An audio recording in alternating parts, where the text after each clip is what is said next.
안녕하세요. 공시와 투자 키팩터를 통해 투자 아이디어를 찾아주는 테린이 아빠입니다. 내용 보시고 도움되시면 구독, 좋아요, 알람 부탁드리겠습니다. 투자자가 실패를 하게 될 수도 있죠.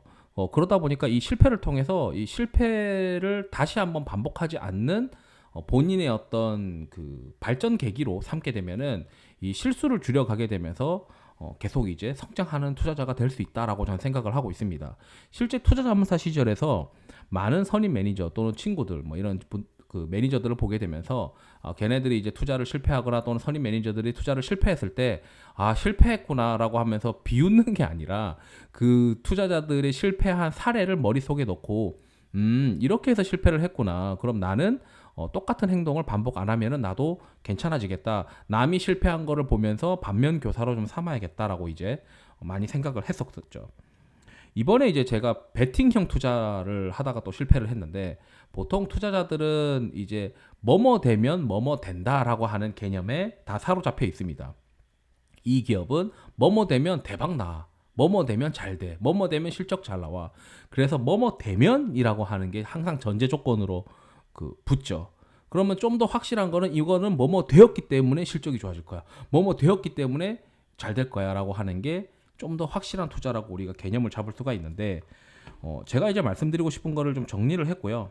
우선 첫 번째는 이게 투자가 베팅이냐 아니냐를 인지를 해야 돼요. 그래서 저는 베팅인 경우에는 돈을 그렇게 크게 안 겁니다. 우리가 이제 뭐 마카오든 이런 데 가서 도박을 하시는 분들이 있겠죠. 그런 분들을 저는 이제 해보진 않았지만, 그런데 할 때 내가 잃어도 괜찮은 금액만 이제 투자를 하거든요. 그래서 이제 베팅의 경우에는 저는 제 돈으로 하진 않았고, 이제 내무부 장관님의 아주 소액 계좌가 하나 있는데, 그 소액 계좌의 돈을 뭐 한 200만 원, 300만 원을 이제 좀 투자를 했었습니다. 그리고 나서 이번에 반토막이 났죠. 한 일주일 만에 반토막이 났나? 그래서 이제 이 반토막 났었던 그 스토리를 또 말씀을 드릴 텐데, 이렇게 이제 내가 베팅이냐 아니냐를 좀 봐야 돼요. 심지어 제가 NC소프트를 영상을 올렸을 때도 저 이거 베팅입니다라고 하는 거는 그 급여로 커버가 되는 만큼만 투자를 했다는 거거든요, 사실은. 그래서 이 베팅형 투자라는 거냐, 그러니까 이게 잘 되면 좀 많이 올라가는데 안 되면은 뚝 떨어질 수 있는 경우는, 그럼에도 불구하고 이 사람이라는 게 욕심이 있기 때문에 욕심으로 이제 크게 먹고 싶어 하는 게 있죠. 그러다 보니 뭐뭐 되면 뭐뭐 된다라고 하는 이 전제 조건의 어떤 투자 포인트에서 되지 않을까? 이게 잘 되면 대박일 텐데? 이게 곧 뭔가 나온다던데? 그러다 보니까 이 베팅을 했을 때 이 베팅이 실패하더라도 항상 이제 베팅 투자라고 하는 개념을 인지를 한다면 큰 돈을 걸진 않아야 된다라는 겁니다. 그러면서 이제 또 뭐가 있냐면, 실패했으면 바로 인정하고 손절 때리고 바로 나와야죠. NC소프트도 제가 이거 게임 딱 저녁에 출시하고 나서 이거 안 되겠다 싶어가지고 아침에 시가에 바로 때려버렸거든요.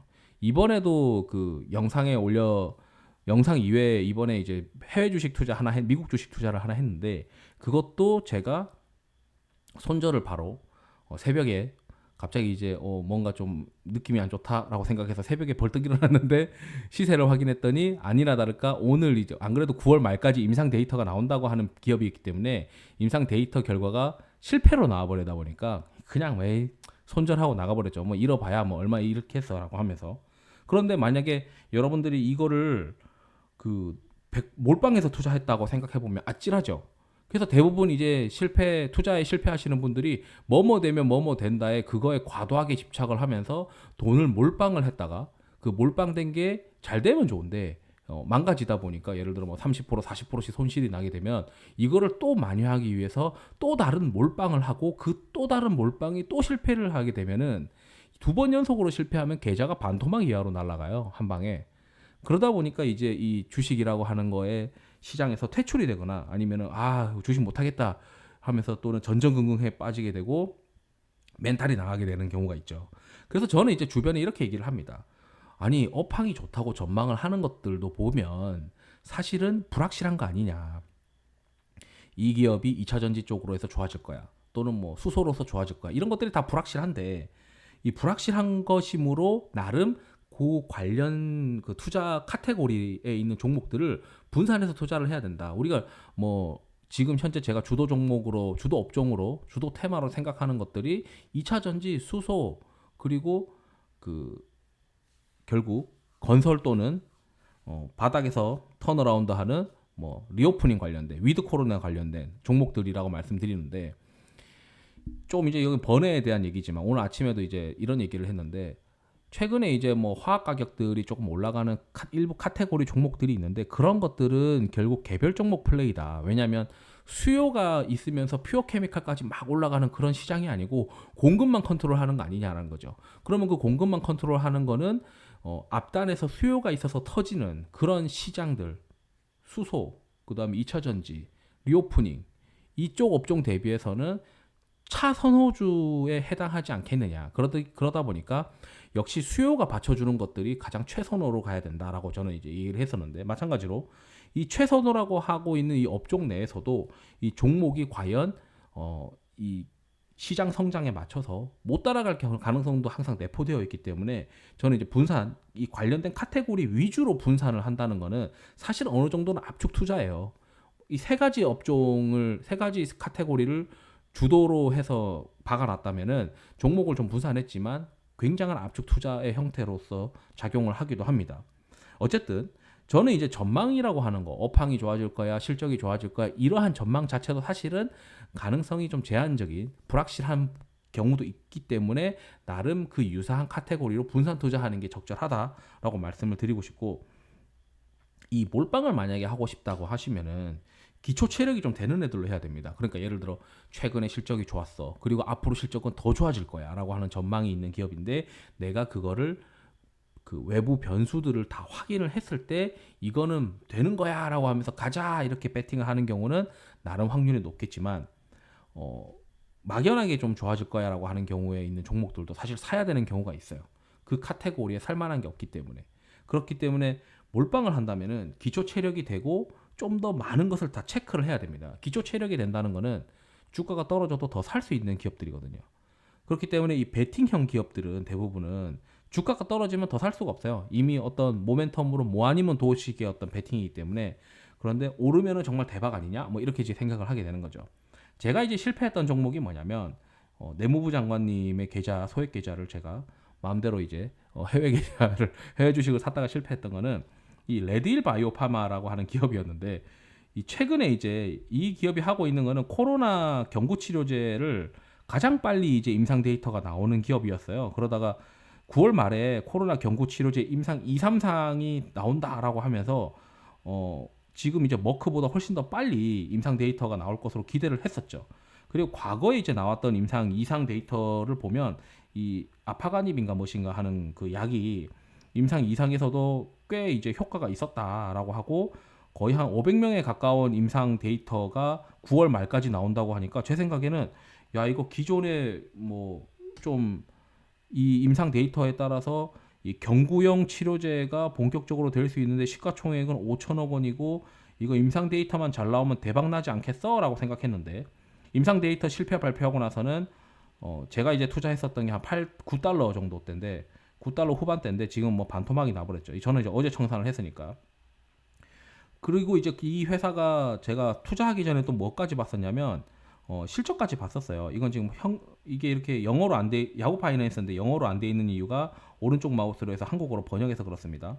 이 회사가 이제 실적도 보시게 되면은 탑라인 매출이 있어요. 그러니까 시판된 약으로 뭐 매출이 나오고 있다라고 이제 해석이 되고 있기 때문에 생각했을 때는 이 회사가 매출이 나오고 있으니까 기존적인 어떤 이익 체력은 있겠구나.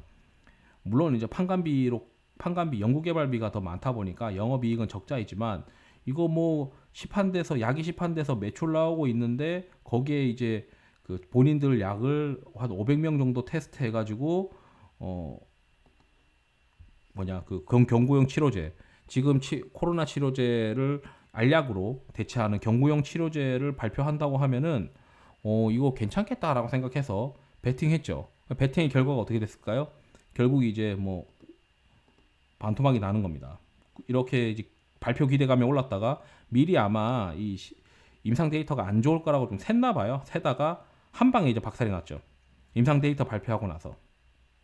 그래서 코로나19 연구 결과에 불만족인 데이터 때문에 레드힐이 박살났다 뭐 이런 얘기고 어제 이제 발표를 했어요. 이 테스트 결과가 이제 유의미하지 못했다라고 하면서 결국 이제 제가 말씀드리고 싶은 건 뭐냐 일단 이건 저는 이제 베팅이라고 생각을 하고 투자를 했던 거예요. 이건 베팅이다. 오르면 대박이고 안 되면은 한 박살 날 거라고 생각했는데 사실 뭐 절반까지 반토막까지 생각을 안 했던 건데 어쨌든 손절 때렸고 실패를 인정하고 손절 때렸고 저는 실패를 인정하고 때리더라도 뭐 내가 투자한 금액이 그렇게 큰 건 아니니까 다행이다라고 이제 생각하고 마는 거죠. 그리고 이제 항상 이제 여기서도 말씀드렸던 게 말씀드리고 싶은 게 업황을 전망하고 우리가 투자하는 경우는 불확실하니까 그래도 좀 분산을 해야 되는 거 아니냐. 이것도 좋아질 거고 저것도 좋아질 거고 이거 되면 잘 된다. 저거 되면 잘 된다. 이게 결국엔 다 애널리스트들의 그 포인트들이거든요. 뭐뭐 되면 뭐뭐 된다. 그 뭐뭐가 그게 과연 되느냐를 확인하는 과정이 이제 힘든 건데 뭐뭐 되면이라고 하는 그 가정 자체가 모든 종목들이 다 그걸 달성하는 것이 아니기 때문에 가능성이 좀 높아 보이는 걸 추려가지고 우리가 좀 깔아놓고 있어야 덜 깨진다라는 거고 이 과정에서 주도 업종을 좀 찾아가지고 주도 업종을 제가 이제 지금 뭐 2차 전지 수소 그 리오프닝 관련된 종목인 것 같습니다. 말씀드리는 것도 결국 수요 쪽에서 좀 더 확실하게 있는 어떤 카테고리 아니냐라고 말씀드리는 겁니다. 그러다 보니까 이쪽으로 좀 더 주도적으로 포트폴리오에 관련된 종목들을 깔면 사실은 크게 보면은 카테고리 3개를 압축해서 투자하는 거나 마찬가지죠.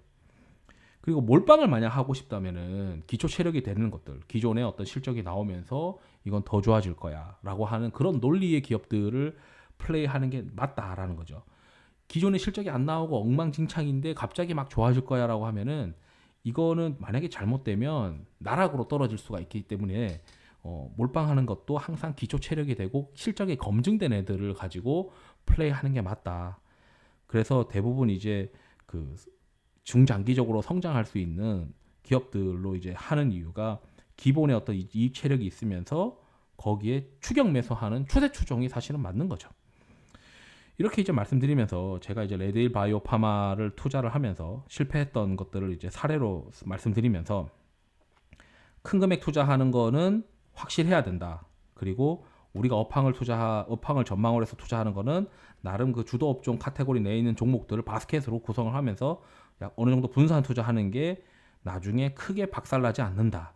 그리고 베팅이라고 하는 것도 사실 나쁜 건 아니다. 왜냐하면 내가 도박임을 알고 투자하는 경우와 도박임을 인지하지 못하고 투자하는 거는 다르기 때문에 내가 베팅이라고 생각하고 투자를 하는 경우에는 그 리스크가 터졌을 때 크게 이제 박살나지 않는 규모만큼만 투자를 해야 된다. 그래서 뭐 저는 이제 이런 식으로 얘기를 하죠. 급여로 커버될 수 있는 만큼만 해라. 만약 이걸 한다면 이렇게 이제 말씀드리고 싶고요. 그래서 이제 이 해외 주식 투자하면서 박살나서 이것도 한 큰 술값 날려 먹었네라고 이제 생각을 했는데 뭐 그냥 뭐 웃으면서 전 넘어가지만 여러분들이 만약에 이러한 베팅형 투자를 크게 몰빵해서 계좌가 박살나는 어떤 사례가 없길 바라면서 이렇게 저의 어떤 사소한 실패 사례를 통해서 또 한번 이제 제가 생각하는 거를 또 말씀드리고 싶은 내용들을 좀 이렇게 정리해 보았습니다. 이상으로 영상을 마치도록 하겠습니다. 투자에 도움이 되시길 바랍니다. 감사합니다.